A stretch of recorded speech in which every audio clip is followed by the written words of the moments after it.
Welcome back to the shop. This is going to be a classroom session on crank but won't start. Specifically, how to troubleshoot a cranking but won't start situation. We'll be using this 2019 YZ250F here as our test meal for this. Now, we're not going to be going down every rabbit hole of what it could be, that kind of stuff. This is the beginning steps to kind of shoot you off in the right direction. There is a fork in the road when you're diagnosing this issue. Actually, it's a pitchfork. So here we go. We have the crank but no start, be it electric start or even kick start, 2-stroke or 4-stroke. So what we need to figure out, the first thing you need to figure out is when it don't start is, do you have a spark issue or a bad plug? Do you have a feel issue or is the motor bad? And that's what we're going to talk about in this class session, is how to figure that out quickly and easily. This is what I do in the shop. When I got to figure it out, it just gets to the bottom of it real quick so I know which direction I need to go. Because as you can imagine, there's nothing worse than you have a no start issue and you think, well, maybe it's a fuel pump. So you buy a fuel pump, you buy a new injector, maybe CDI, and you start throwing money at it. All along it was the motor, or all along it just needed a new spark plug. So this is what we're going to figure out, save you a lot of time and a lot of money, and figure out why your bike won't start, and it'll shoot you off in the right direction. This bike currently does run, but I'll be unplugging some stuff and making it where it don't run for the demonstrations. Alright, the very first thing I do if it's an electric start bike like this one is put it on a battery charger, because we might be cranking it quite a bit, and a weak battery is going to cause weak spark, and we don't want that. We want it to fire up. You got to remember, these things are running a lot of electronics, from a fuel pump, a whole 12-volt system, ECU, multiple sensors. It has to run all that while you're hitting that start button and it's turning that starter motor. So put it on the battery charger. All right, the very first thing we're going to check is spark. So let me go ahead and remove that tank and get to the spark plug. Okay, the spark plug's out. Let's go to the bench and talk about this for a minute. All right, it's very important to start with a brand new spark plug. A lot of people, it's tough to convince people of this, but I'm doing the best I can here. It does not matter how good your spark plug looks. It doesn't have to look carbon fouled to be bad. And it doesn't matter if you ground it on the frame and you see spark and you think, oh, it's good because it's sparking. The thing is, these spark plugs fail internally sometimes. I believe what happens is the porcelain or the white insulation here cracks internally or something. But what happens is they'll spark just fine when you ground it on the frame and you hit the start button and you see the spark. You think, well, it's good. But when you put it in the cylinder and now it's under compression and it's at a very high pressure, it's easier for the spark to now jump the bad part in here and not spark here and just not work. I've seen it so many times where all people have done, and all I have done, is put a brand new spark plug in, and I've taken a bike that either runs poorly or doesn't run, and it fires right up and runs perfect. And this goes for the 2-stroke guys as well as the 4-stroke guys. Start with a new plug, right? So no spark or bad plug. You can't tell if it's bad by looking at it. I promise you, you can't. Just start with a new plug. Even if it looks like this one where you can see it's nice and shiny, start with a brand new plug right out the box. Alright, let's go to the bike. Alright, we have our new plug. Well, this one is technically not brand new anymore. It's been ran for about 10 minutes. But let's pretend it's a brand new plug. Alright, we have our brand new plug. So the next thing we want to check is to make sure the ignition system is making spark. So you want to plug it into spark plug boot, ground it on the frame somewhere. Make sure you ground it good because you don't want to get shocked. And then you got to hit the start button. I'm going to try to see if I can get it on camera here. Let's see. So we can see that sparking really well. Here, I'll do that one more time just in case you couldn't see it. So we can see it sparking. So if you have no spark, when you tested it just like we did, and there's no spark, and you have an ignition issue somewhere, the first place I would start, again, we're not going to go too far down these rabbit holes, but the first thing I would do is unplug the kill switch. Try unplugging it completely, and then see if you get spark back, because that's pretty common to go out. If that doesn't fix it, well, now you're going to have to figure out why it doesn't have spark. And it could be many things, from a bad stator pickup, bad CDI. There's just a million things that can cause it. But at least you know why your bike's not running. It's a spark issue. You need to go down that rabbit hole. Don't worry about the engine. Don't worry about the feel until you get spark back. But what if you do have spark like this one just did? Alright, so you got spark. Put the brand new spark plug in. Test to see if the bike fires up. If it does, then you know you just had a bad spark plug. If it doesn't, well, now we need to move to check the feel, see if we have a feel issue. New spark plug. Well, then next thing we do is we pour gas directly down the spark plug hole, because next thing we're going to be testing is if it's a feel issue.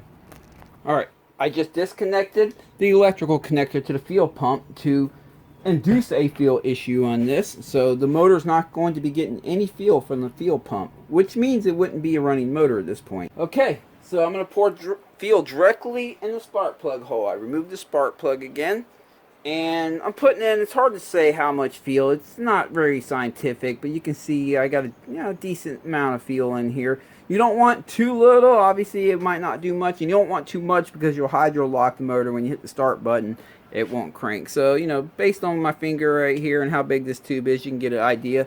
Alright, let me go ahead and put this directly down in the spark plug hole. For you two-stroke guys, when you add fuel in the cylinder, it's the same thing. Just take the spark plug out, add some fuel in here, but it's best to add it while the piston is up at top dead center, because if the piston is at bottom dead center, a lot of times that fuel that you're pouring in there can just roll right out the exhaust pipe. So make sure it's at top dead center, put your fuel in it, put your spark plug back in it, and then start kicking. And don't forget, you also need to give it some throttle, because it will be flooded at that point. There we go. And we put the spark plug in. Now when you crank it, after pouring fuel directly into the cylinder like that, we basically induced a rich, or should I say a flooded condition, right? So that's a lot of fuel, and it's not atomized. Typically when a bike's running, the fuel's coming from a fuel injector or a carburetor, and it comes out as a mist, and it's atomized and vaporized when it gets in here. Well, we just put raw fuel in there, liquid form.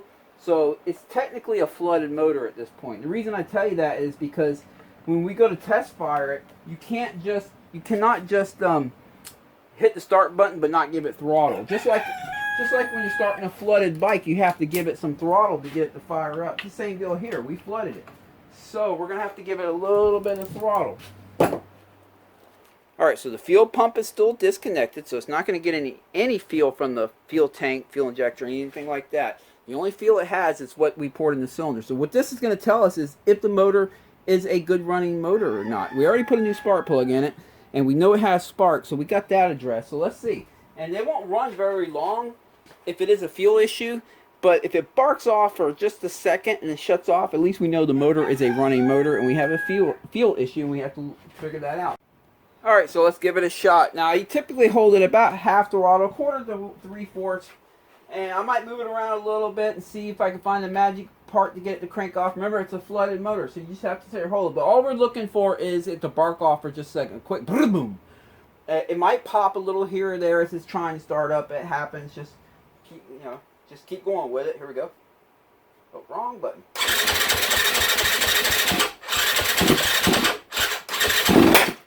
We heard it bark off, and it popped.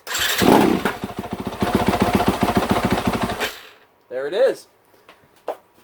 So if you test your bike like that and it does this, it barks off just for a second and then dies, then you know your motor is good. What you have is a fuel issue.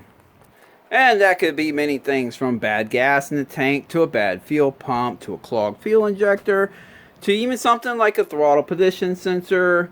It could be so many things. And for you guys with the carburetors, it could just indicate that you have a wonky carburetor, something wrong with it. Maybe the pilot jet's clogged, who knows. But you definitely know it's a fuel issue, so you're going to want to start going down that road. But at least you know it's a fuel issue. It's not a spark issue. It's not a motor issue. So now you got to start looking at all the stuff that might affect the feeling on the bike and head that direction. That's going to keep you from wasting a lot of time with the motor or with the spark. You know you have a fuel issue. But let's say it didn't bark off at all. You just sat there and hit it. You might get a little boom, boom out of it, and doesn't crank off. Well, then you know it's a bad motor. Something's wrong with that motor. Either the valves need to be adjusted. The intake valves might be way too tight from dirt getting in the intake. Or it could be low compression. You need to break out your compression tester, all that kind of stuff. It could be a million things, but it's in the motor. You know it's not a fuel issue. You know it's not a spark issue at that point. It's something with the motor, and that's the rabbit hole you're going to want to go down. So I hope this video helps. This is how I do it to help me figure out which way down that pitchfork road to go. Saves a lot of time. One of the reasons I decided to make this video is because I often have people comment in the comment section of the videos, like the top end rebuilds or full motor rebuilds, that they just did a rebuild and it won't start, or started for a second and then it died. What's the issue? And well, I don't know what the issue is all the way at home, but I try to help them to get to the bottom of it, and we have to figure out, is it a spark issue? Is it a fuel issue, or is it a motor issue? I understand you just rebuilt the motor, but you had a lot of stuff unplugged. Maybe when you're plugging everything back in, you might have damaged the wire or something, and maybe it's just not getting field power to the fuel pump, or maybe the spark plug decided to finally just take a dump. It happens. A lot of times if a spark plug's going to go bad, it seems to happen a lot of times right after rebuild. You might get it fired up one time and it runs for a little bit and just shuts off. It could be a spark plug, could be fuel, could be a wire you bumped while you're doing it. So you have to figure out what it is.